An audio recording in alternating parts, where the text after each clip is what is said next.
ValveTime.net. Hi, and welcome to the ValveTime News for February 15th, 2016, where we'll recap the latest news regarding Valve and the community.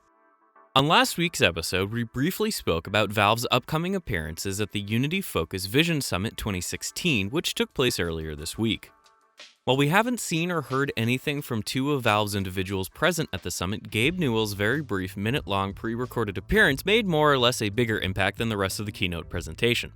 In the first half of Gabe's video, he discusses how Valve is providing full Steam VR support for Unity at no extra charge, and how they will be releasing a rendering plugin for the engine that will, quote, improve both the visual fidelity and performance when running virtual reality. The second half was more focused on Gabe quickly transitioning into the male nerdy equivalent of Oprah Winfrey by giving out HTC Vives to all developers at the Vision Summit, an announcement followed by a rather suitable round of applause from the audience.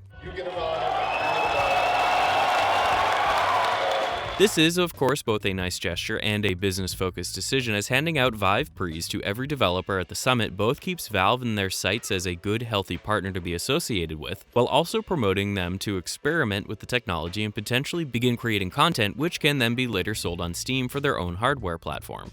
Oh, and to anyone witty enough to realize Gabe said the words 3 and 3rd during the presentations, congratulations, you're a comedic genius. Anyway, it's a bit of a shame he didn't manage to make it to the summit in person for a longer and more in-depth discussion, but it's good he made any effort at all. After all, he's probably busy off looking for that coffee he had stolen from him.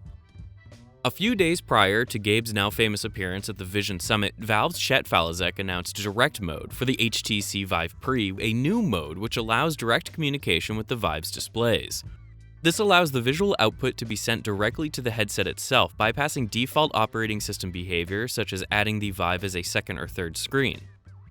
While this doesn't sound like a particularly big deal, it does mean quite a lot for Vive developers, as it completely eliminates black flashing screens whenever a headset is detected or unplugged, confusing application positioning, and automated complaints about the compositor not being full screen, which we've heard is of particular frustration to certain developers.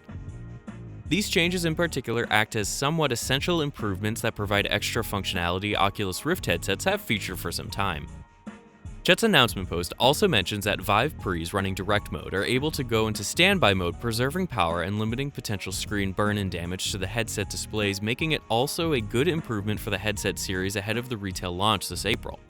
While it isn't supported on the original Vive, any developers out there looking to get started with Direct Mode should download the latest Steam VR beta and video drivers.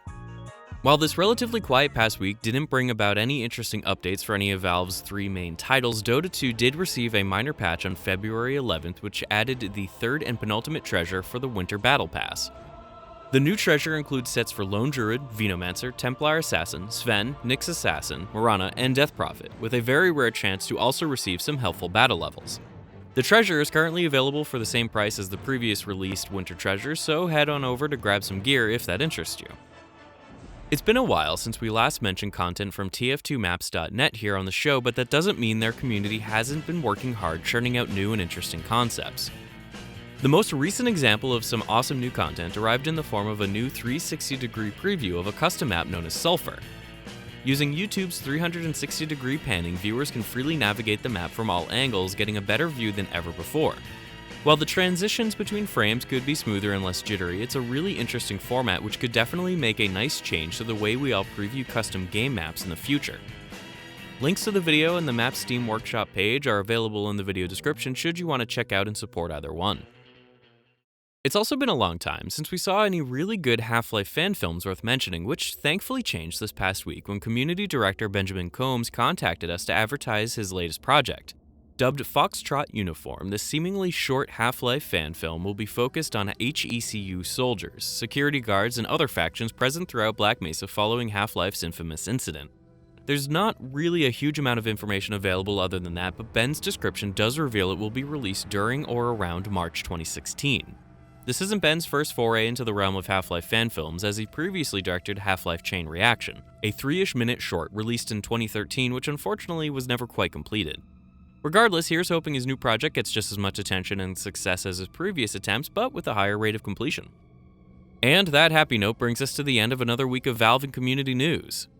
Don't forget to subscribe to our YouTube channel, to follow our social media pages, and to join in with the conversations on the ValveTime forums. Thanks for watching, and bye for now.